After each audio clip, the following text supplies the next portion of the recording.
이제 성경 봉독하겠습니다.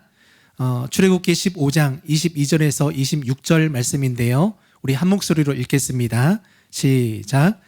모세가 홍해에서 이스라엘을 인도하매 그들이 나와서 수르 광야로 들어가서 거기서 사흘 길을 걸었으나 물을 얻지 못하고 마라에 이르렀더니 그곳 물이 써서 마시지 못하겠으므로 그 이름을 마라라 하였더라. 백성이 모세에게 원망하여 이르되 우리가 무엇을 마실까 하매 모세가 여호와께 부르짖었더니 여호와께서 그에게 한 나무를 가리키시니 그가 물에 던지니 물이 달게 되었더라. 거기서 여호와께서 그들을 위하여 법도와 율례를 정하시고 그들을 시험하실세. 이르시되 너희가 너희 하나님 나 여호와의 말을 들어 순종하고 내가 보기에 의를 행하며 내 계명에 귀를 기울이며 내 모든 규례를 지키면 내가 애굽 사람에게 내린 모든 질병 중 하나도 너희에게 내리지 아니하리니 나는 너희를 치료하는 여호와임이라. 아멘. 오늘 말씀을 전해주실 강사님은 전주 사랑하는 교회를 담당하고 계시는 성기욱 목사님이십니다. 인생은 우리에게 주어진 기회의 시간입니다 라는 제목으로 이 시간 말씀 전해주실 텐데요. 우리 목사님 나오실 때에 하나님을 사랑하고 기대하는 마음으로 또 목사님을 환영하면서 큰 박수로 모시겠습니다.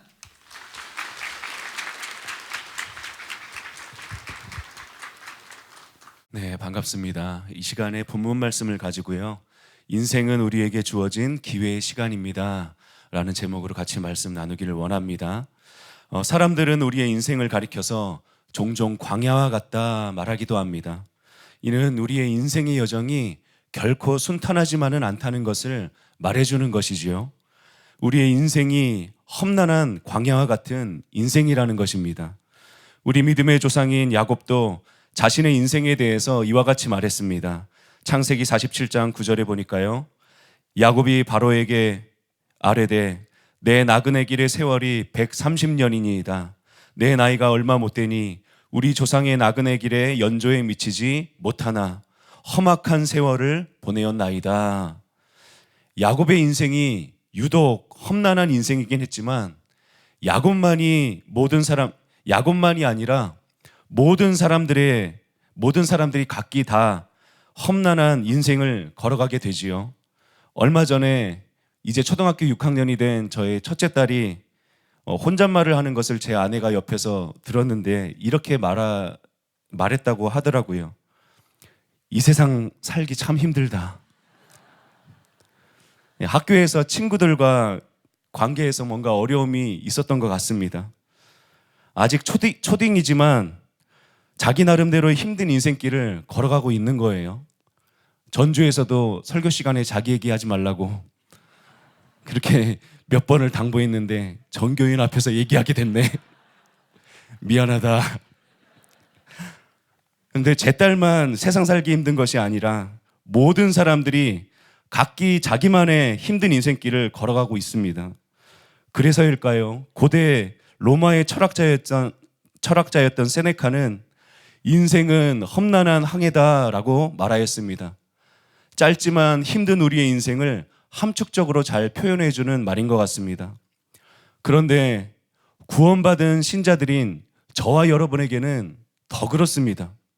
어떤 분들은 회개하고 예수님을 믿기만 하면 모든 문제들이 해결되고 이제 꽃길만 걸어갈 것이라고 생각하기도 하지만 실상은 전혀 그렇지가 않아요.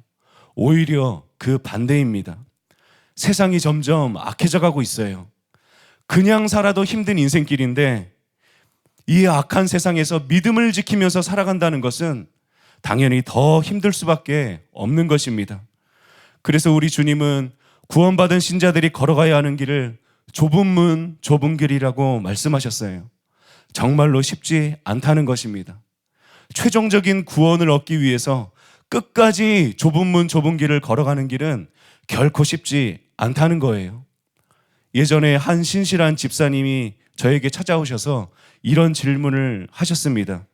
이 집사님은 성경을 계속 읽고 묵상하면서 궁금한 것들이 많으셨던 분이었는데요. 이와 같이 질문을 하셨습니다. 하나님은 한 영혼이라도 더 구원에 이르기를 원하시는 은혜의 하나님이십니다.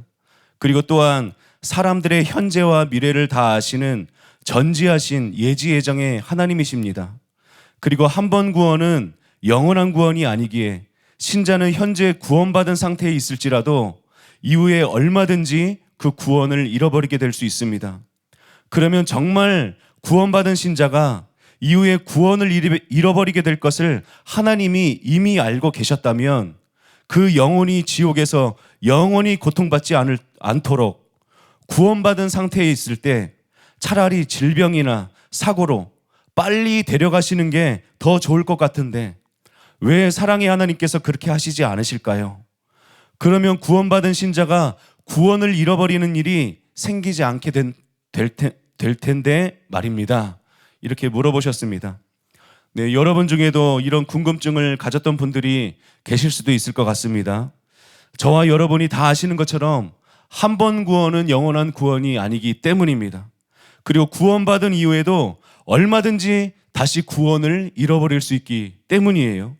그리고 구원으로 가는 길은 이 생명의 길은 좁은 길이기 때문입니다.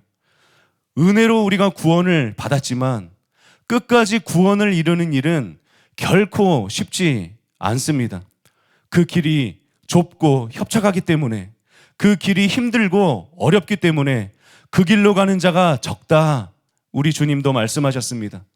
그래서 구원받은 자들 중에 구원을 잃어버리고 버림받는 자들이 많다는 것은 엄연한 현실입니다. 그러면 정말로 집사님이 했던 질문처럼 하나님은 한 영혼이라도 더 회개하고 구원에 이르기를 원하시는 사랑의 하나님, 은혜의 하나님이신데, 그리고 각 사람의 인생들을 이미 다 알고 계시는 하나님이신데 왜 빨리 천국으로 데려가지 않으실까요? 저와 여러분도 주위를 돌아보게 되면 처음 구원받았을 때의 그 구원의 감격을 다 잃어버리고 첫사랑의 그 뜨거운 마음을 다 잃어버리고 점점 마음이 식어지는 일들이 얼마나 많이 있습니까? 또 그 중에는 그리스도를 향한 진실하고 깨끗한 마음을 잃어버리고 마음이 부패하여져서 결국 변질되는 사람들도 얼마나 많습니까? 대형교회 목사로부터 시작해서 평신도에 이르기까지 이 구원을 잃어버리는 사람들이, 변질되는 사람들이 얼마나 많습니까? 그래서 상당수의 신자들의 경우에는 구원받는 순간에 바로 데려가시는 것이 차라리 더 낫지 않을까, 이런 생각이 드는 사람들이 얼마나 많습니까? 그러면 정말로 지옥에 가는 영혼들이 훨씬 줄어들 것 같은데 말이에요. 여러분의 생각은 어떻습니까? 정말 우리가 구원받는 순간에 네, 예수님 믿습니다 하고 영접하는 순간에 바로 죽는 것은 조금 그렇고, 네, 모양이 안 좋고, 한 주가 되었든 한 달이 되었든 혹은 몇 달이든 또 이런 구원의 감격으로, 네, 그런 감격에서 몇 년을 또 사시는 분들도 계시죠. 몇 년이 되었든 이 구원의 감격이 있는 동안만 이 땅에 머물면 얼마나 좋을까요?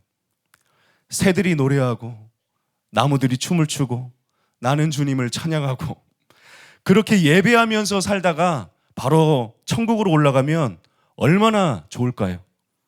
이 험한 세상에서 연약한 우리의 육신의 몸을 이끌면서 계속 힘들게 자기 몸을 쳐서 복종시키면서 사는 것이 아니라 주님과 함께 저 천국의 기쁨을 누리면서 살면 얼마나 좋을까요?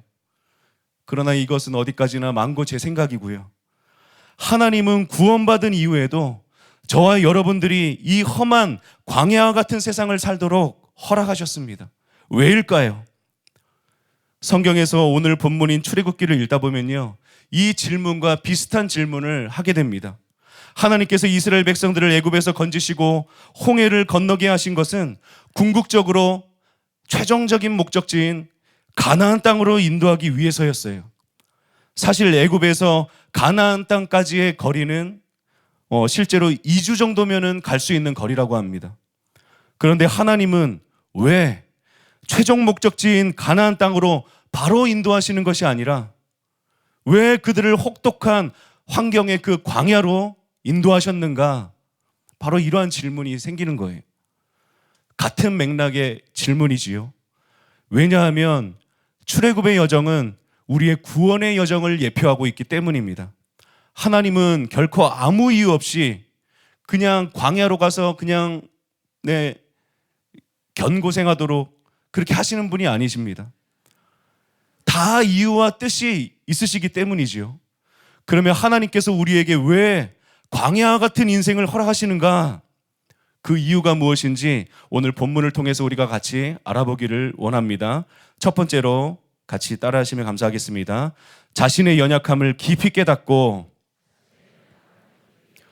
겸손히 하나님만을 의지하기 위함입니다.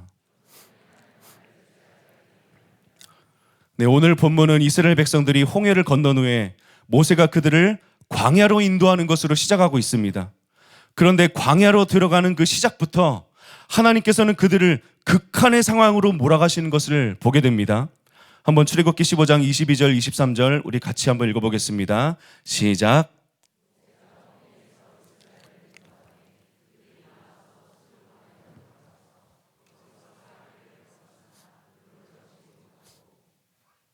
마라의 그 이름을 마라라 하였더라. 이스라엘 백성들은 수르 광야로 들어가서 3일 동안 광야를 이동하면서 걸었습니다. 3일 동안 걸으면 우리가 아주 많이 힘들었겠구나 하고 가볍게 생각할 수도 있지만 이들이 처한 상황은 우리의 생각보다 훨씬 녹록하지가 않았습니다. 노인과 여자와 어린아이들을 포함해서 대략 200만 명의 무리가 이동하는 민족 대이동이었어요. 몸만 이동하는 것이 아니라 또 많은 가축들을 거느리고 개인의 짐도 포함해서 가족들의 짐까지 챙겨서 광야를 이동해야 된다는 것은 결코 쉬운 일이 아닐 것입니다. 게다가 밤에는 춥고 낮에는 무더운 이 광야의 사막을 3일 동안 행군한다는 것은 매우 지치고 힘든 일이었을 것입니다. 그런데 여기서 더 결정적으로 힘든 것은 3일 동안 마실 물을 얻지 못했다는 거예요. 이스라엘 백성들은 애굽에서 나올 때 급하게 쫓겨나듯이 나왔기 때문에 물과 양식도 제대로 준비하지 못한 상태에서 나왔다 말씀하고 있어요. 출애굽기 12장 39절 같이 읽어보겠습니다. 시작. 그들이 애굽으로부터 가지고 나온 발교되지 못한 반죽으로 무교병을 구웠으니 이는 그들이 애굽에서 쫓겨남으로 지체할 수 없었음이며 아무 양식도 준비하지 못하였음이었더라.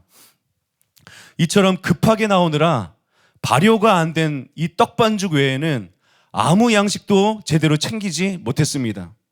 바로 이런 악조건에서 3일 동안 무더운 광야를 힘겹게 이동했는데도 마실 물을 얻지 못했다는 거예요. 이것은 생명의 위협을 느끼는 절망적이고 심각한 상태를 말해주고 있는 거예요. 여러분이 24시간 동안 물을 마시지 못해도 탈수 증상이 일어난다고 합니다. 그런데 3일 동안 물을 마시지 못하면 얼마나 힘들겠어요. 생존의 한계치에 거의 다다르게 되는 거예요. 이렇게 물이 없어서 절망적인 상태였던 그들에게 드디어 물이 나타났습니다. 누군가 갑자기 소리를 질렀을 거예요. 물이다! 이 소리를 듣고 사람들이 얼마나 기뻤을까요? 절망이 희망으로 바뀌는 순간이었을 것입니다. 그런데 그 희망은 우리가 아는 것처럼 오래가지 못했습니다. 그 물이 너무 독해서 사람들이 도저히 마실 수가 없는 오염된 물이었기 때문입니다. 이들이 얼마나 이 한낱 신락 같은 이 지푸라기라도 그 끈을 잡았는데 이 끈마저도 지푸라기처럼 끊어져 버리고 났을 때 얼마나 더 깊은 절망감에 빠졌을까요? 그런데 하나님은 그들을 광야로 인도하시고 그들에게 물이 필요하다는 사실을 모르셨을까요? 그들이 마실 물이 없어서 힘들어하고 있다는 사실을 하나님이 모르셨을까요? 당연히 그렇지가 않습니다. 그러나 하나님은 마치 그들의 물과 양식이 고갈되고 그들의 육신의 한계에 다다르는 그 순간까지 기다리셨던 것처럼 보입니다. 그들이 길을 잘못 들어서 그렇게 고생하고 있는 것이 아니었어요. 그들은 모세가 인도하는 대로 따라갔을 뿐이에요.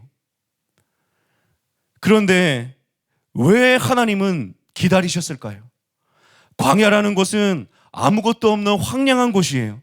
나무 한 그루가 없고 풀 한 폭이 나지 않는, 먹을 것이 전혀 없고 마실 물도 없는 그런 곳이 바로 광야입니다. 생존을 위해서는 자신이 할 수 있는 것이 아무것도 없는 곳입니다. 이런 광야에서 그들 스스로 아무것도 할 수 없음을 깨닫고 오직 하나님만을 의지하게 하기 위함이었어요. 그래서 그들을 극한의 상황으로 몰아가시는 거예요. 하나님의 도움 없이는 살 수 없다는 것을 깊이 느끼고 그 육신의 한계치까지 하나님이 기다리신 것입니다. 신명기 8장 2절 말씀에 보니까요, 내 하나님 여호와께서 이 40년 동안에 내게 광야길을 걷게 하신 것을 기억하라. 이는 너를 낮추시며. 이처럼 하나님은 출애굽한 이스라엘 백성들이 가장 먼저 겸손을 배우기를 원하셨습니다. 하나님은 광야에서 그들이 자신을 의지하는 것이 아니라 오직 하나님만을 의지하는 것을 배우기를 원하셨습니다. 광야는 하나님의 백성으로 부르심을 받은 자들이 진짜 하나님의 백성답게 훈련되어지는 바로 그 훈련의 장소였던 거예요. 그래서 우리는 광야 학교라고 부르기도 하지요. 예수님께서는 부르심을 입은 자는 많되 택함을 입은 자는 적으니라 말씀하셨던 것처럼 부르심을 받았다고 해서 다 택함을 받지 않습니다. 왕이신 하나님에게 어울리는 하나님의 백성다워져야 진짜 하나님의 백성으로 택함을 받게 되는 것입니다. 하나님의 백성다워지는 그 첫 번째 수업이 바로 겸손이라는 것입니다. 왜냐하면 하나님 나라의 백성들은 겸손한 백성이 되어야 하기 때문입니다. 하나님은 그들이 자신의 힘과 지혜와 명철을 의지하는 것이 아니라 하나님을 자기 도움으로 삼는 자들이 되기를 원하셨어요. 이것이 하나님을 자기 하나님으로 삼는 것이고 이것이 진짜 하나님의 백성다운 것이기 때문이에요. 그런데 이것이 말로는 쉬운데 실제로 배우는 것은 정말 어려운 수업입니다. 왜냐하면 우리 안에 내재되어 있는 이 죄된 성향이 우리가 의존적인 자세를 취하기보다는 자꾸 독립하려는 이 죄된 성향이 우리 안에 있기 때문이에요. 그래서 찰스 피니는 높은 곳으로 오는 능력이라는 책에서 이렇게 말했습니다. 인간의 마음속에는 자기 의와 자기 신뢰가 깊이 뿌리박혀 있습니다. 자기를 신뢰하는 마음을 버리고 전적으로 그리스도를 신뢰하는 법을 배우는 것은 그리스도인이 거쳐야 할 가장 힘든 수업 중에 하나입니다. 네, 사랑하는 여러분, 여러분은 얼마나 하나님을 의지하고 계십니까? 저도 지금 앞에서 말씀을 전하고는 있지만 이 부분에 있어서 너무나도 부족한 제 자신을 봅니다. 저와 여러분에게 진정으로 겸손의 돌파가 일어나기를 원합니다. 자기를 신뢰하는 마음을 버리고 전적으로 하나님만을 의지하는 이 마음이 더 커지게 되기를 축복합니다.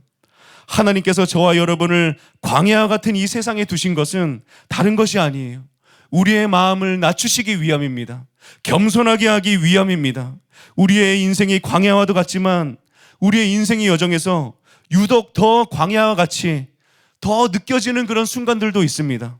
오늘 본문의 이스라엘 백성들이 처한 이 정말 힘들고 절망적인 이 극한의 상황들처럼 우리가 그렇게 힘들게 느껴지는 그런 상황들을 하나님이 허락하실 때가 있습니다.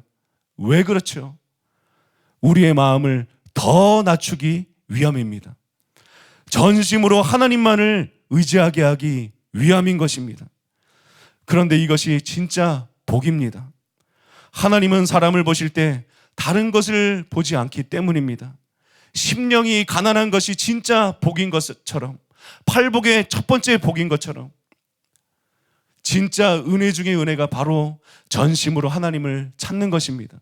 그래서 오래전에 담임 목사님께서도 은혜 중의 은혜, 최고의 은혜, 진정한 은혜는 전심으로 하나님을 찾는 것이다 말씀하셨습니다. 저와 여러분이 다른 것으로 만족하게 되지 않기를 원합니다. 은혜 중에 은혜가 부어지게 되기를 원합니다. 최고의 은혜를 우리가 찾게 되기를 원합니다. 바로 하나님을 전심으로 찾고 하나님을 전심으로 의지하는 마음, 이 마음이 우리 안에 더 일어나게 되기를 예수님의 이름으로 간절히 축복합니다. 네, 두 번째로 네, 따라 하시겠습니다. 하나님만이 우리의 몸과 마음을 치유하시는 분임을 알게 하시기 위함입니다. 네, 이스라엘 백성들이 3일 동안 마실 물을 얻지 못하다가 드디어 물을 발견하게 됐는데 마실 수가 없는 물이었어요. 절망 가운데 있던 그들을 하나님이 긍휼히 여겨주시고 은혜 베풀어 주셔서 쓴물이 단물로 변화되는 놀라운 기적을 베풀어 주십니다. 그런데 그러고 나서 하나님은 말씀하세요. 나는 너희를 치료하는 여호와임이라. 쓴물을 단물로 바꾸시고 나서 갈증을 느끼는 그들에게 이 갈증을 해결해 주도록 물을 주셨는데, 그러면 나는 너희들의 목마름을 해결하는 생수의 하나님이다 이렇게 말하는 것이 더 자연스러울 것 같은데, 그런데 하나님은 여기서 나는 너희를 치료하는 하나님이다 말합니다. 왜 이렇게 말씀하고 있는 것일까요? 이것을 알려면 우리가 먼저 마라라는 단어의 뜻을 알아야 합니다. 마라라는 단어는 원래 미각의 쓴맛이라는 뜻도 있지만, 마라는 인간의 마음의 고통을 나타낼 때도 쓰는 단어입니다. 잠언 14장 10절에 보게 되면요, 한번 같이 읽어볼까요? 시작.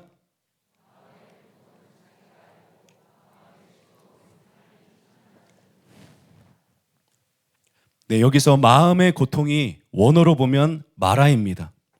그리고 룻기 1장 20절에도 보게 되면요, 같이 한번 읽어볼까요? 시작. 나오미가 그들에게 이르되 나를 나오미라 부르지 말고 나를 마라라 부르라. 이는 전능자가 나를 심히 괴롭게 하셨음이니라. 나오미는 자신을 나오미라고 부르지 말라고 합니다. 원래 나오미라는 이 이름의 뜻은 기쁨이라는 뜻이지요. 그런데 자신을 더 이상 기쁨이라고 부르지 말아라.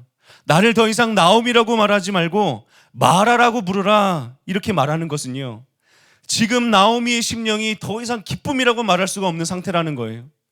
지금 나오미의 심령이 너무 심히 괴롭고 고통스럽기 때문입니다. 지금 이스라엘 백성들이 처한 상황이 바로 이와 같습니다. 지금 몸도 마음도 거의 한계치에 다다른 상태에서 절망에 빠져 있는 이 이스라엘 백성들의 마음이 바로 이 나오미의 마음과 같은 거예요. 그러나 하나님은 절망에 빠져 있던 그들을 돌아보셨습니다. 마라의 쓴물을 단물로 바꾸어 주셨습니다.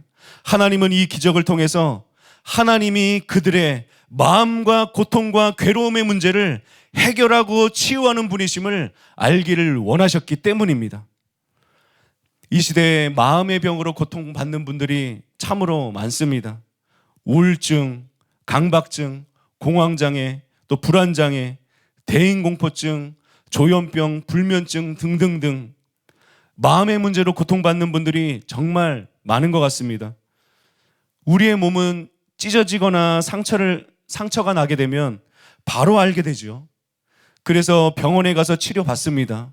또 약을 먹거나 바를 수가 있는데, 마음의 상처가 나게 되면 그냥 넘어가는 일이 많습니다.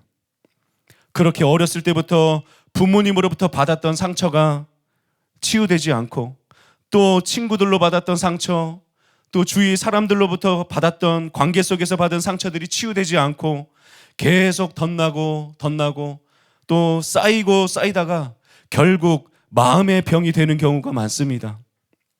그런데 하나님은 그 마음의 고통, 그 마음의 괴로움 내가 다 치유해 주겠다. 나는 너희를 치료하는 하나님이다. 오늘 말씀하고 계시는 거예요.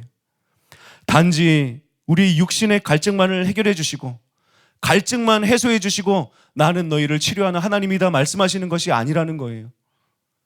내 물 한 모금 주고 내가 너를 치유하였다 말씀하시는 것이 아니라는 거예요.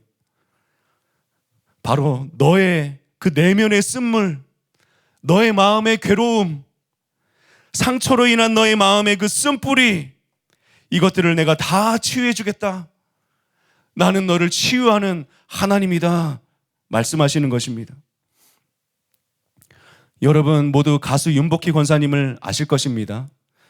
많이들 다 아시겠지만 잠깐 소개해 드리기를 원합니다. 권사님이 1987년에 과로로 인하여서 쇼크로 쓰러지게 되었습니다. 그리고 눈을 떠보니 고려병원 응급실 얼음 위에 누워 있었습니다. 권사님은 얼음 위에 누운 상태로 주님께 주님, 저 어떡하죠? 물었습니다. 왜냐하면 당시에 퇴원비를 낼 돈도 없고 퇴원을 하더라도 갈 집도 없었기 때문입니다. 그래서 앞길이 막막한데 또 몸은 아프고 아픈데 응급실에 또 혼자 외롭게 누워 있습니다. 여러분, 아플 때 혼자 있으면 정말 서러운 거 아시죠? 그렇게 막막하고 서러운 마음으로 아버지, 저 정말 어떡하죠? 이렇게 하나님 앞에 물었을 때 그때 주님이 말씀하셨어요. 복희야, 너 외롭니? 내가 너 위로해 줄게. 너 지금 서럽니? 내가 너의 눈물이 될게. 어두운 밤 험한 길을 걸을 때, 막막한 것처럼 느껴질 때 내가 너의 등불이 되어줄게. 허전하고 쓸쓸할 때 내가 너의 벗 되어줄게. 하나님은 윤복희 권사님에게만 이렇게 말씀하실까요? 아니지요. 하나님은 지금 이 시간에도 동일하게 저와 여러분에게 말씀하고 계신 줄로 믿습니다. 누구야, 외롭니? 내가 너를 위로해 줄게. 누구야, 외롭니? 누구야, 힘들고 서럽니? 내가 너의 눈물이 되어 줄게. 아무한테도 말할 수 없는 그 슬픔 내가 위로해 줄게. 아무도 알아주지 않는 그 마음의 고통 내가 만지고 내가 치료해 줄게. 오늘 이 자리에 마음의 병으로 힘들어하는 분들이 계시다면 오늘 이 말씀을 믿음으로 붙잡으시기 바랍니다. 오늘 하나님께서 여러분의 마음의 쓴물을 단물로 바꾸어 주실 것입니다. 하나님께서 여러분의 마음의 그 쓴뿌리와 상처들을, 그 마음을 만지시고 오늘 치유해 주실 줄로 믿습니다. 또한 하나님께서 나는 너희를 치료하는 여호와임이니라, 이 말씀은요, 단지 마음의 고통을 치료하는 것만을 의미하는 것이 아닙니다. 그 다음에 내가 애굽 사람에게 내린 질병 중 하나도 너희에게 내리지 아니하리라 말했던 것처럼 육신의 질병도 포함하고 있는 것입니다. 하나님은 그들의 몸과 마음을 다 치료해 주시겠다는 것입니다. 왜냐하면 하나님이 그들을 친히 부르시고 하나님의 소유로 삼으시고 하나님 나라의 백성으로 삼으셨기 때문입니다. 하나님이 하나님의 그 백성들을 다스리고 통치하실 때 그때 그곳에 하나님의 나라가 임하는 것입니다. 저와 여러분 안에도 하나님의 나라가 언제 임하지요? 주님, 나를 다스려 주시옵소서. 주님께 내가 내 삶의 주인이 아니라 하나님이 나를 다스리실 때, 하나님이 내 삶을 통치하실 때 그때 우리의 마음에 하나님의 나라가 임하는 것입니다. 이처럼 하나님이 다스리시는 바로 그곳이 하나님의 나라인 줄로 믿습니다. 하나님의 나라에는 눈물이 없습니다. 하나님의 나라에는 고통이 없습니다. 하나님의 나라에는 질병이 없습니다.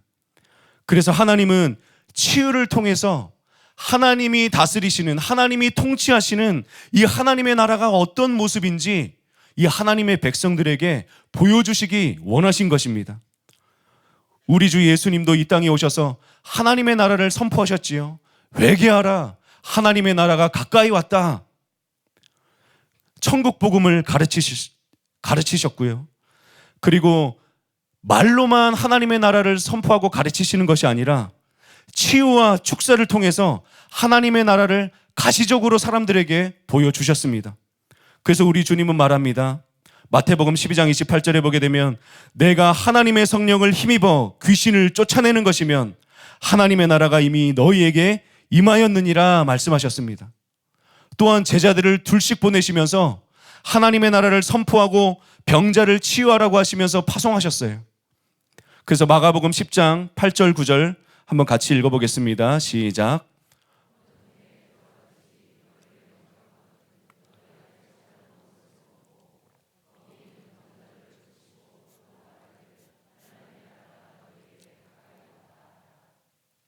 네, 이처럼 예수님은 치유를 통해서 하나님의 나라가 지금 예수님을 통해서 그곳에 임했음을 가시적으로 또 실제적으로 보여주시는 거예요.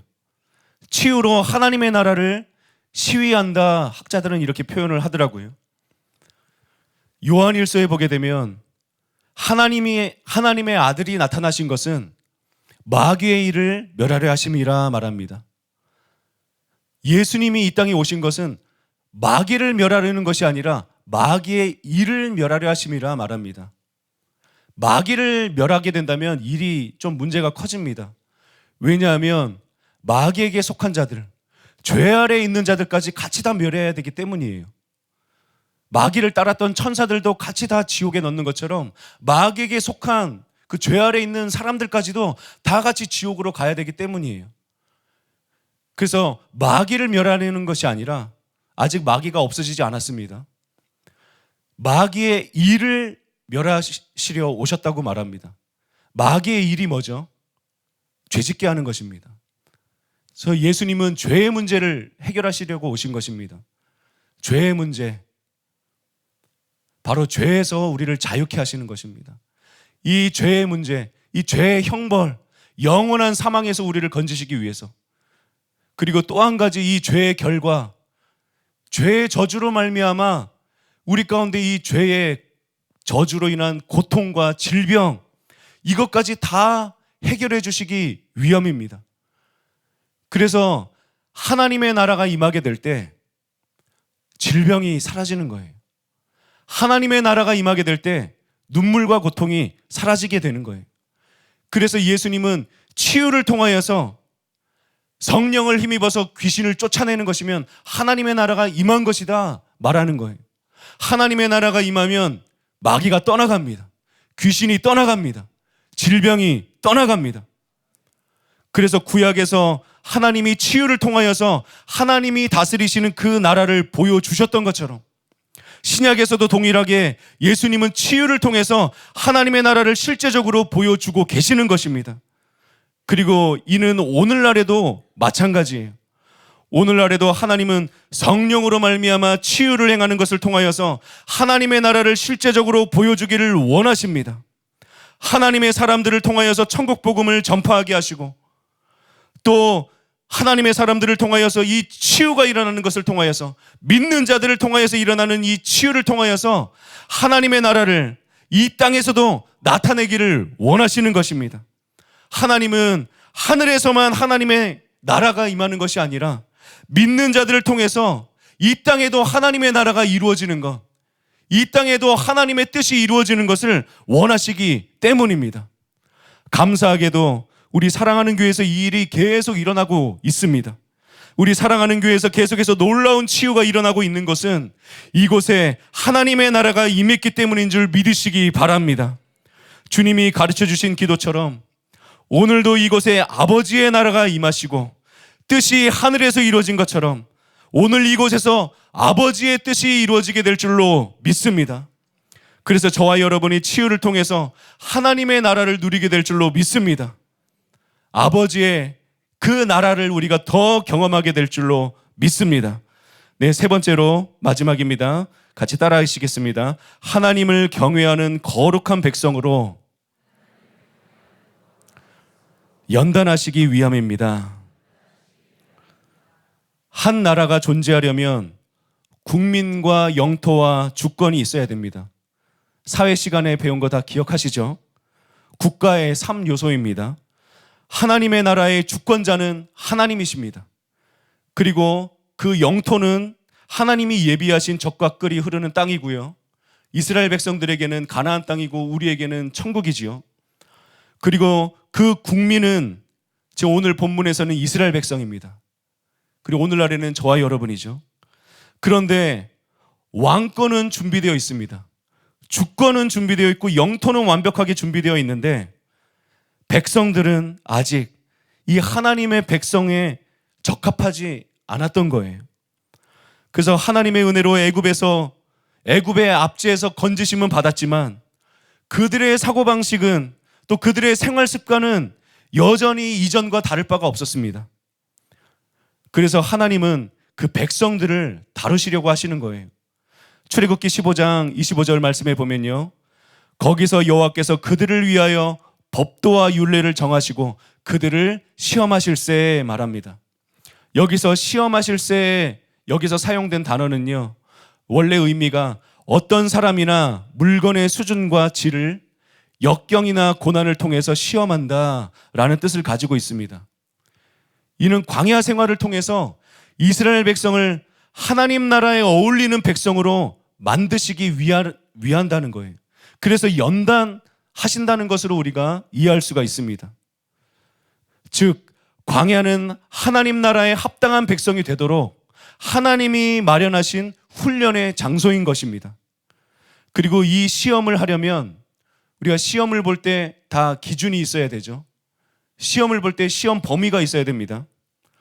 바로 하나님 나라의 시험의 그 기준이, 시험의 범위가 하나님의 법도와 율례다 말씀하셨습니다. 이전에는 애굽에서의 세상적인 문화와 생활 방식이 그들의 삶의 기준이었다면, 저와 여러분도 이전에는 세상 방식이 우리의 삶의 기준이었다면, 이제부터는 하나님 나라의 법이 너희의 삶의 기준이 되어야 된다 하시는 것입니다. 그래서 그 다음 구절에서 이 시험을 어떻게 치러야 되는지 자세하게 말씀해 주고 있습니다. 네, 그 다음 출애굽기 15장 25절 26절 우리 같이 읽어보겠습니다. 시작.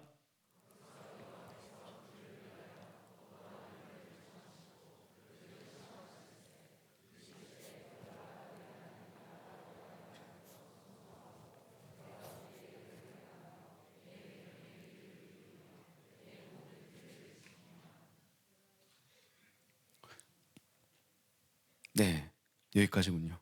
네, 하나님의 말씀에 귀를 기울이고 순종하면 이번 일을 통해서 경험했던 것처럼 하나님이 그들의 몸과 마음을 치료해 주시고 또 보호해 주시겠다고 말씀하고 계시는 것입니다.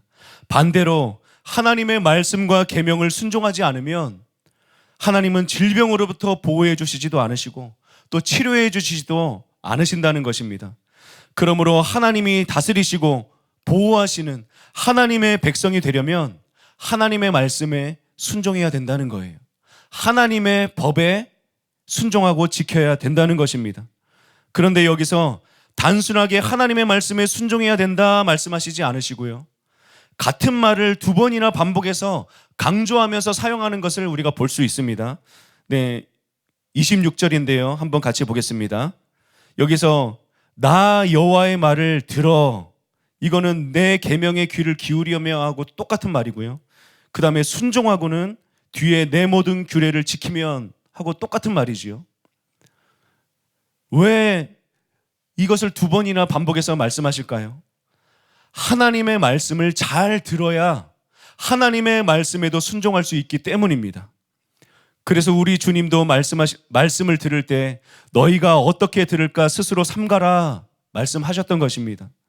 하나님의 말씀이 우리의 마음에 새겨지도록 귀 기울여서 잘 듣는 사람만이 하나님의 말씀에 순종할 수 있는 그 순종의 열매를 맺을 수 있기 때문입니다. 그러므로 우리가 하나님의 말씀을 들을 때 더 귀 기울여서 들으시고 더 사모함으로 들으실 수 있는 저와 여러분 되시기를 바랍니다.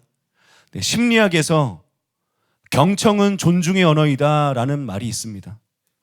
상대방의 이야기를 들을 때 집중해서 주의 깊게 듣는 것이 상대방에 대한 존중을 표현하는 그런 대화의 방법이라는 것입니다.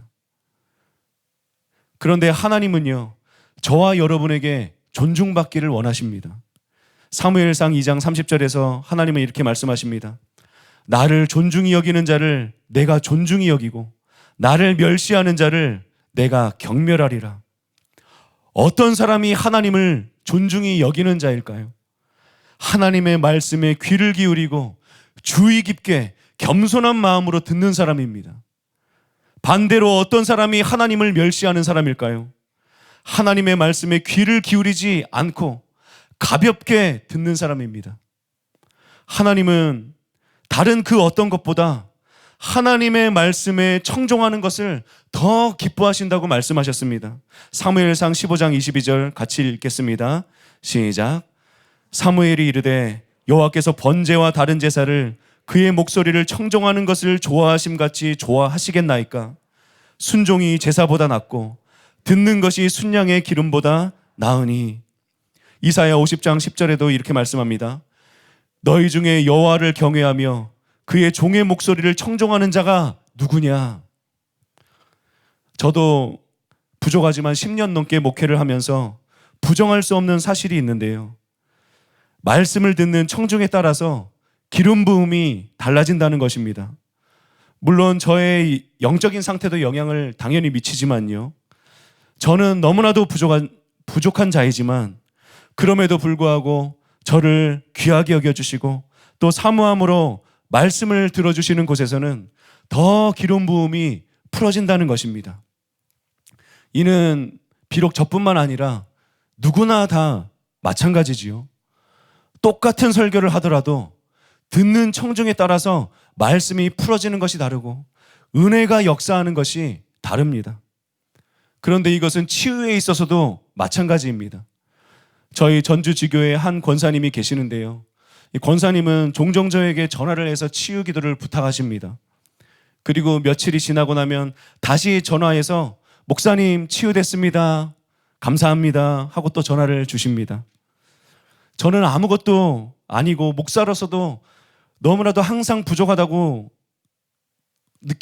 여기는 저인데요. 그런 저를 주의 종이라고 귀하게 여겨주시고 또 사모함으로 기도를 받으시고 또 치유되었다고 감사를 표현해 주실 때는 저도 얼마나 기쁘고 감사한지 모릅니다. 한 번은 주일 예배가 끝나고 이제 예배가 끝나고 나가시는 성도님들과 인사하고 있을 때 이 권사님이 어두운 얼굴로 저에게 오셔서 치유를 위해 기도해 달라고 또 부탁하시는 거예요. 권사님의 코 속에서 계속 썩은 냄새가 나고 누런 콧물이 계속 그치지 않아서 병원에 가서 검사를 받으셨는데 코 속에 곰팡이균이 계속 번져나가는 진균성 축농증이라는 진단을 받으셨습니다.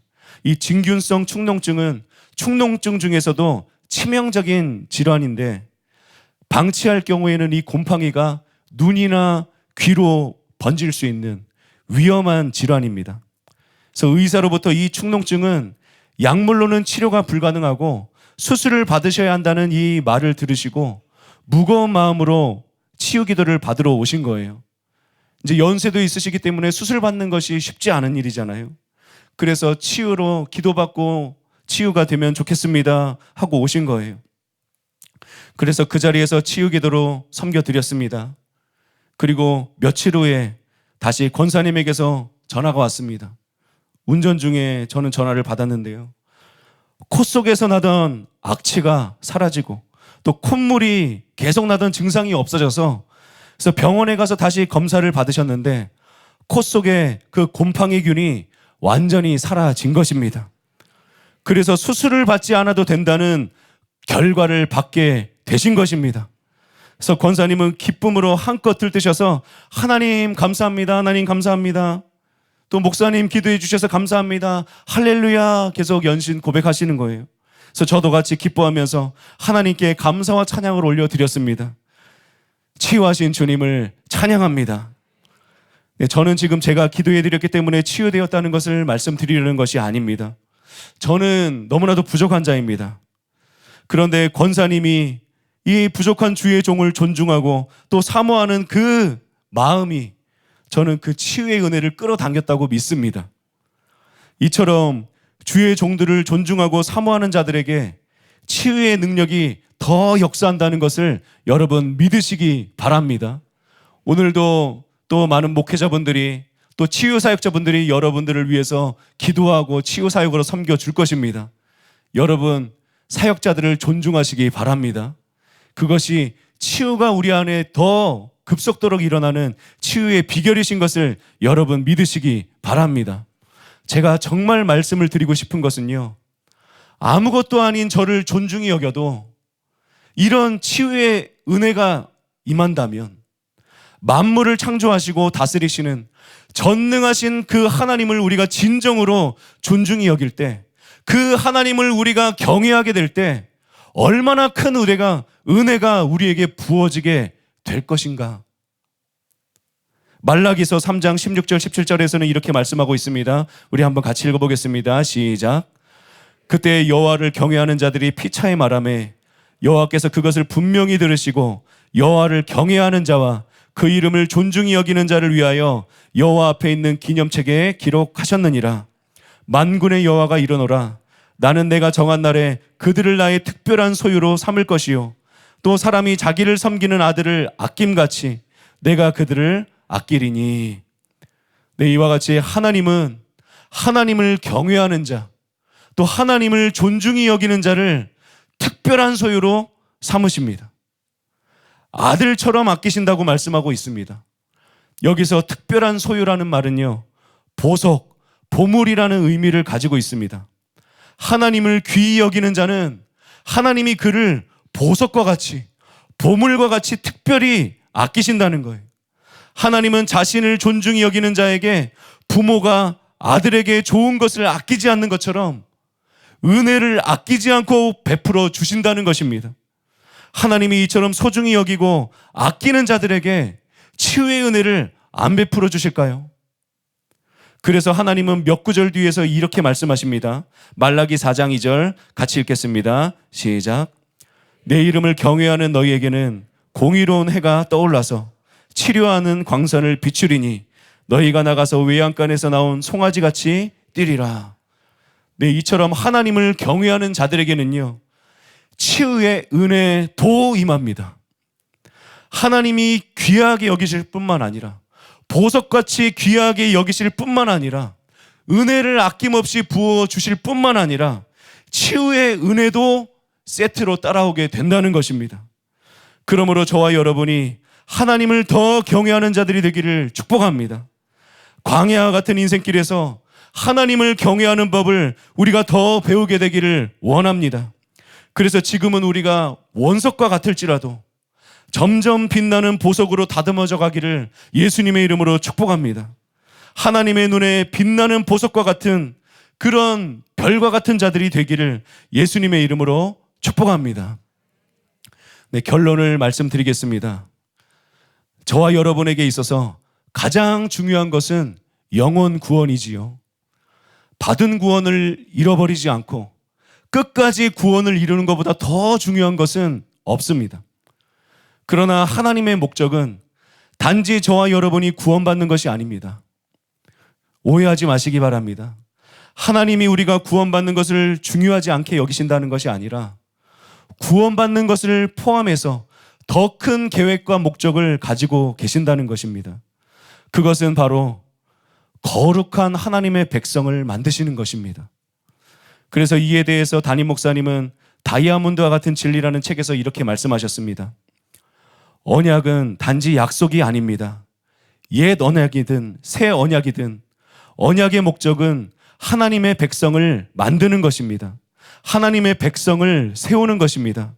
그래서 세계가 다 내게 속하였나니 너희가 내 말을 잘 듣고 내 언약을 지키면 너희는 모든 민족 중에서 내 소유가 되겠고 라고 말씀하셨고, 새 언약에 대한 언급에 항상 나는 그들의 하나님이 되고 그들은 내 백성이 될 것이라 라는 내용이 따라 붙는 것입니다. 네, 이처럼 하나님은 태초부터 인류를 향한 계획과 목적을 가지고 계셨습니다. 그것은 저와 여러분이 하나님이 통치하시는 거룩한 나라의 거룩한 하나님의 백성이 되게 하는 것입니다. 이것이 하나님의 최종 목적입니다. 단지 구원받는 것이 최종 목적이었다면, 단지 우리가 구원받는 것이 이게 하나님의 정말 궁극적인 목적이었다면 하나님은 우리가 거듭나는 그 순간에 다 하늘로 데려가셨을 것입니다. 다시 구원을 잃어버리지 않도록 말입니다. 그러나 하나님은 그렇게 하시지 않습니다. 우리가 구원받았지만 우리를 바로 데려가시지 않고 구원받은 이후에 우리가 계속 삶을 영위하도록 이 광야와 같은 세상에 우리를 계속 놓고 계시는 것입니다. 그래서 출애굽한 이스라엘 백성들을 가나안 땅으로 바로 인도하시는 것이 아니라 힘든 광야로 인도하신 것입니다. 그리고 시내 산에 이르러서 하나님의 계명을 그들에게 주시고 가르치신 것입니다. 가나안 땅에 빨리 도착하는 것이 중요한 것이 아니고 하나님 나라에 어울리는 백성이 되는 것이 하나님께는 더 중요한 것이에요. 우리 사람들의 초점은 가나안 땅입니다. 이스라엘 백성들의 초점은, 그들의 목적은 가나안 땅입니다. 그러나 하나님의 목적은 사람이에요. 하나님의 초점은 백성들입니다. 그래서 하나님은 계명을 그들에게 주시면서 이렇게 말씀하십니다. 레위기 11장 45절 같이 읽겠습니다. 시작. 나는 너희의 하나님이 되려고 너희를 애굽 땅에서 인도하여 낸 여호와로라. 내가 거룩하니 너희도 거룩하라. 하나님은 이렇게 말씀하시는 거예요. 나의 나라는 거룩한 나라이다. 그 나라를 다스리는 왕인 내가 거룩하니 그 나라의 백성들인 너희도 거룩해져야 된다. 더 나아가서 우리 주 예수님은 하늘에 계신 너희 아버지의 온전하심 같이 너희도 온전하라 말씀하셨습니다. 왜 그렇지요? 하나님은 저와 여러분에게 더 좋은 것을 주시기를 원하시기 때문입니다. 그래서 하나님은 저와 여러분이 더 거룩해지고 더 온전함에 이르기를 원하시는 것입니다. 이 땅에서 더 겸손해지고 더 주님 닮고 더 하나님을 경외하는 자가 되기를 원하시는 것입니다. 그래서 우리가 천국에 갔을 때 천국에서 10고을을 다스리고 5고을을 다스리는 자들이 되기를 원하시는 것입니다.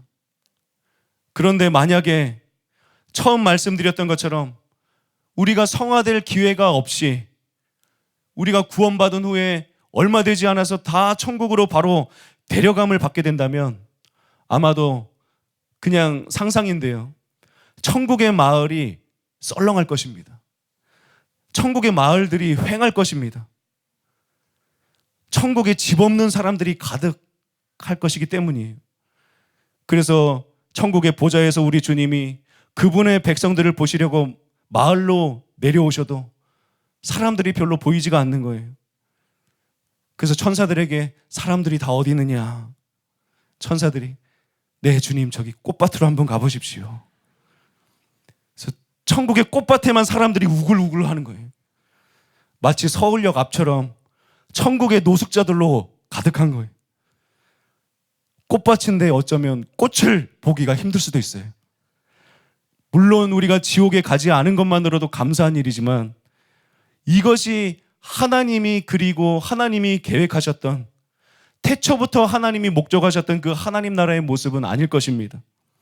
하나님은 저와 여러분이 천국의 노숙자로 만족하는 것이 아니라 천국에서 더 큰 자가 되기를 원하십니다. 여러분들 다 원하시지요? 구원받은 자들에게 우리에게 주어진 인생의 시간들은 바로 이것을 위함입니다. 그런데 우리에게 주어진 이 시간이 누군가에게는 축복이 될 것이고요. 누군가에게는 저주가 될 것입니다. 누군가는 더 풍성히 얻게 될 것이고요. 누군가는 있는 것마저 빼앗기는 일이 일어나게 될 것입니다. 하나님은 복과 저주를 저와 여러분 앞에 놓으셨다고 말합니다. 선택은 우리가 하는 것입니다. 우리에게 주어진 인생의 시간이 축복의 시간이 되기를 예수님의 이름으로 축복합니다. 더 변화되는 기회의 시간이 되기를 축복합니다. 그러려면 저와 여러분이 주님 앞에 가는 그날까지 이 땅에서 사는 목적이 더 분명해져야 됩니다. 왕이신 하나님에게 어울리는 거룩한 백성으로 변화되는 것입니다. 신랑 되신 예수님에게 어울리는 영광스러운 신부로 변화되는 것입니다. 저와 여러분의 삶의 목적과 초점이 더 분명하게 되시길 예수님의 이름으로 축복합니다. 네, 반주 부탁드리겠습니다. 네, 얼마 전에 개그맨 전유성 씨가 소천하셨습니다. 저희 전주지교회 근처에 있는 전북대 병원에서 돌아가셨더라고요. 저도 유튜브를 통해서 알게 되었는데요. 이분은 개그우먼 이성미 씨의 그 생명책이라고 부르는 영혼 구원을 위한 그 기도 리스트 책인데요. 그 기도 제목에서 1번이었다고 합니다. 그동안 주위에서도 많은 사람들이 전도를 했는데도 꿈쩍하지 않았어요.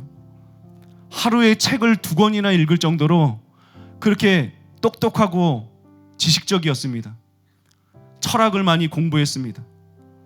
그러나 꿈쩍도 안 하는 거예요. 그 지식이 때문에, 그 교만함 때문에 복음이 들어가지가 않았습니다. 그래서 25년간을 계속 영혼 구원을 위해서 기도했다고 합니다.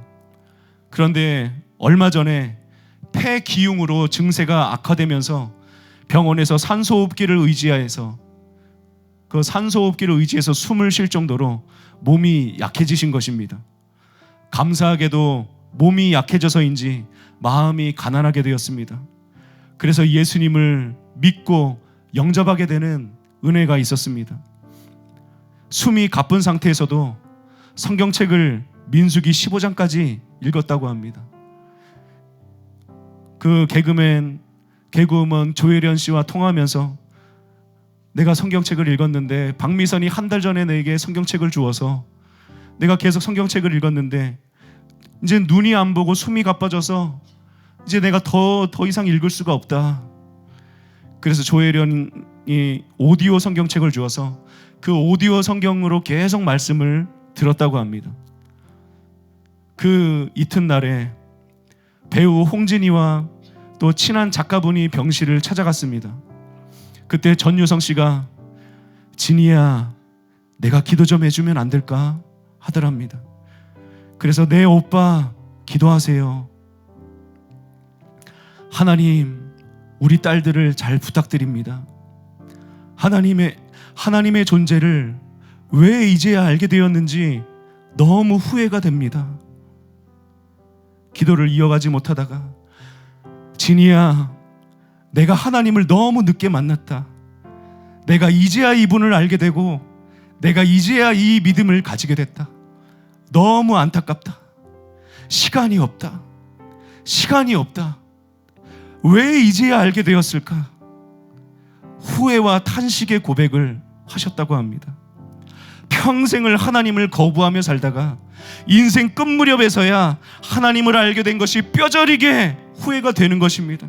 자신에게 주어진 시간이 없기 때문에 너무 안타까운 거예요. 하나님을 더 알아갈 시간도 없고 하나님을 닮아갈 시간도 없는 거예요.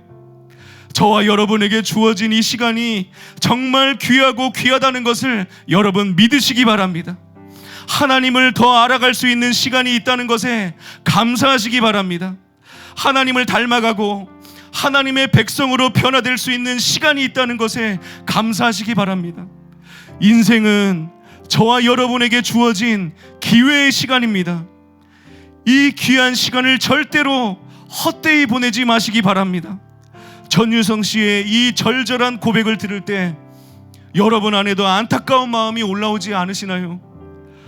그런데요, 전유성 씨는 정말 시간이 없어서 후회하면서 안타까워하는 것이지만 저와 여러분은 다릅니다. 저와 여러분에게는 시간이 주어졌는데도 그럼에도 불구하고 이 시간을 허투루 낭비하면서 살아간다면 다를 게 뭐가 있어요?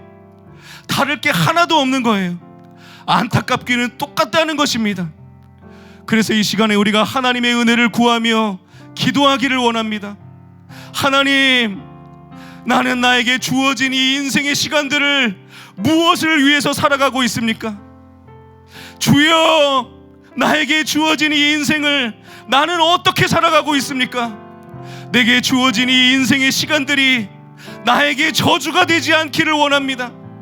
시간이 지날수록 하나님을 향한 마음이 식어져 가는 것이 아니라 시간이 지나면 지날수록 하나님을 더 전심으로 찾고 하나님을 더 사랑하는 자가 되게 하여 주시옵소서. 내가 이 땅에 사는 동안 내가 더 변화되게 되기를 원합니다. 내 코에 호흡이 있는 동안 더 겸손한 자가 되게 하여 주시옵소서. 전심으로 하나님을 의지하는 자가 되도록 하나님 이 시간에 은혜 베풀어 주시옵소서. 하나님이 거룩하신 것처럼 내가 더 거룩한 자가 되게 하여 주시옵소서. 하나님을 경외하게 하는 영이신 성령님, 이 시간 임하여 주시옵소서. 나로 하나님을 진정으로 경외하는 자가 되도록 은혜의 성령님 나와 함께 하여 주시옵소서. 이 시간에 우리가 하나님의 은혜를 구하며 나가기를 원합니다. 이 시간 주여 3번 부르고 다 같이 간절히 기도하시겠습니다. 주여, 주여, 주여. 하나님, 나를 불쌍히 여겨주시옵소서. 하나님, 나를 크게 여겨주시옵소서.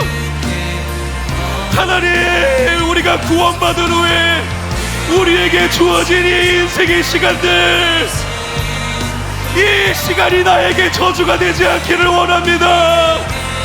너무나도 많은 사람들이 구원받았을 때 그 구원의 감격, 구원의 그 감사, 하나님을 향한 그 첫사랑을 잃어버립니다. 하나님을 향한 그 사랑, 진실하고 깨끗한 마음을 잃어버립니다. 너무나도 많은 사람들이 신앙생활하면서 시간이 가면 갈수록 하나님을 향한 마음이 식어져 갑니다. 그 뜨거운 마음들이 식어져 갑니다. 너무나도 많은 목사들이, 대형교회 목사들이 변질됩니다. 너무나도 많은 신자들이 변질됩니다. 구원의 은혜를 얻었지만 그 마음이 우리에게 주어진 인생의 시간들 가운데서 그 은혜를 잃어버리는 일들이 생깁니다. 하나님, 나에게 은혜를 베풀어 주시옵소서. 하나님, 나에게 그 은혜를 베풀어 주시옵소서. 주님, 광야 같은 인생길이 주님, 나에게 저주가 아니라 나에게 축복이 되기를 원합니다. 시간이 지나면 지날수록 더 주님을 사랑하는 자가 되게 하소서. 시간이 지나면 지날수록 더 겸손해지는 자가 되게 하소서. 나에게 호흡이 붙어있는 이 시간 동안, 내가 이 땅에 사는 여정 동안 주님, 내가 다른 것을 위해서 살지 않게 하소서. 내가 거룩하니 너희도 거룩할지어다. 내가 온전한 것처럼 너희도 온전한 자가 되어야 된다. 주님, 내가 더 거룩한 자가 되게 하소서. 주님, 내가 온전함을 추구하면서 나아가는 자가 되게 하소서. 주님, 우리의 인생이 너무 화살같이 지나갑니다. 주님, 우리의 인생은 너무 빨리 강물과 같이 지나갑니다. 너무 짧습니다. 우리에게 주어진 시간은 너무 짧습니다. 금방 지나갑니다. 금방 주님 앞에 서는 날이 임합니다. 주님, 우리에게 주어진 이 시간들을 주님, 우리가 귀하게 여길 수 있는 마음을 부어주시옵소서. 주여, 나의 미련한 것을, 주여, 나의 우둔한 것을 불쌍히 여겨주시고 지혜를 부어주시옵소서. 세월을 아끼는 지혜를, 주님, 시간을 아낄 수 있는 지혜를 주님, 나에게 부어주시옵소서. 내가 사는 목적은 주님을 닮는 것이 되게 하소서. 주님을 다시 배울라. 주님 앞에 서는 그날에 점도 없고 흠도 없이 영광스러운 모습으로 주님 앞에 서는 그것을 주님, 우리가 더 사모함으로 살아가는 자들을 되게 하여 주시옵소서. 이 소망을 가진 자들마다 자기를 깨끗하게 하느니라. 주님, 이 소망을 품고 더 정결함을 추구하면서 나아가도록, 더 깨끗함을 추구하면서 나아가도록 은혜의 성령님, 나를 인도하여 주시옵소서. 주님, 나를 인도하여 주시옵소서. 주님, 주님의 은혜가 필요합니다. 모든 자에게 지혜를 베풀어 주시옵소서. 주님, 미련한 자에게 지혜를 부어 주시옵소서. 하나님을 더 경외하는 자로 일어나도록 주님, 그래서 주님의 눈에 보석과 같은 자가 되도록, 주님 눈에 보물과 같은 자가 되도록, 하나님이 특별히 귀에 아끼시는 자가 되도록 주님, 주님의 은혜를 베풀어 주소서. 하나님을 경외하게 하는 영이신 성령님, 성령님 임하여 주시옵소서. 성령님 임하여 주시옵소서. 주님의 은혜가 필요합니다. 주님의 은혜가 필요합니다. 시간을 다 허투루 보내고 시간을 낭비한 이후에 전유성 씨가 고백했던 것처럼 인생 말미에 너무 안타깝다. 너무 안타깝다. 내게 주어진 시간을 내가 이렇게 허비하다니. 내가 너무 안타깝다. 후회하지 않기를 원합니다. 후회하는 인생을 살게 되지 않기를 원합니다.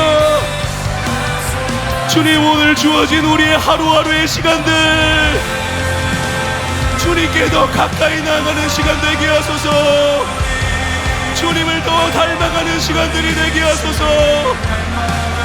하루하루의 시간들 더 겸손함으로 나아가는 시간이 되게 하여 주시옵소서.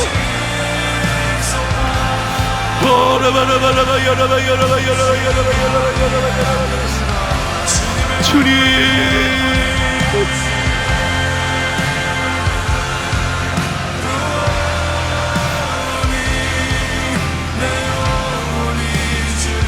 하나님 아버지, 주님의 은혜를 구합니다.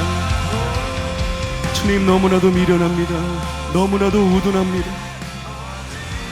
주님, 그러나 우둔한 자에게 지혜를 부어주시기를 원하시는 주님, 미련한 자에게 지혜를 부어주시기를 원하시는 주님, 주님의 은혜를 구하며 나아가오니 주님, 우리가 우리에게 주어진 이 인생의 시간들을 낭비하면서 살아가지 않도록, 이 귀한 시간들을 주님 우리가 허비하면서 살아가지 않도록 주님 은혜를 우리에게 부어주시옵소서. 지혜를 우리에게 부어주시옵소서. 성령님, 우리를 인도하여 주시옵소서. 주님, 우리가 더 주님을 닮아가는 자가 될 수 있도록 우리에게 주어진 이 인생의 귀한 시간들을 주님 우리가 기회의 시간들로 바꾸게 되기를 원합니다. 축복의 시간들로 바뀌게 되기를 원합니다. 주님, 천국에서 더 큰 자가 되기를 원하는 그 소망을 품고 살아가게 되기를 원합니다. 거룩한 하나님의 백성들로 변화되는 것을, 영광스러운 예수님의 신부로 변화되는 것을, 이것을 목적으로 삼고 이것을 초점으로 삼고 주님 우리가 하루하루를 살아가는 거룩한 하나님의 백성들, 거룩한 하나님의 자녀들 되어질 수 있도록 주님 우리를 인도하여 주시옵소서. 주님, 우리의 삶을 인도하여 주시옵소서. 그렇게 은혜 베푸실 주님을 우리가 감사드리고 찬양드리며 믿음으로 주님 앞에 경배를 올려드립니다. 주님, 인도하여 주시옵소서. 주님, 오늘 하루도 주님의 선하심을 더 맛보아하는 시간 되어지게 하여 주시옵소서. 오늘 하루도 우리가 더 변화되는 시간 되게 하여 주시옵소서. 감사합니다. 이 모든 말씀 존귀하신 예수님의 이름으로 기도합니다.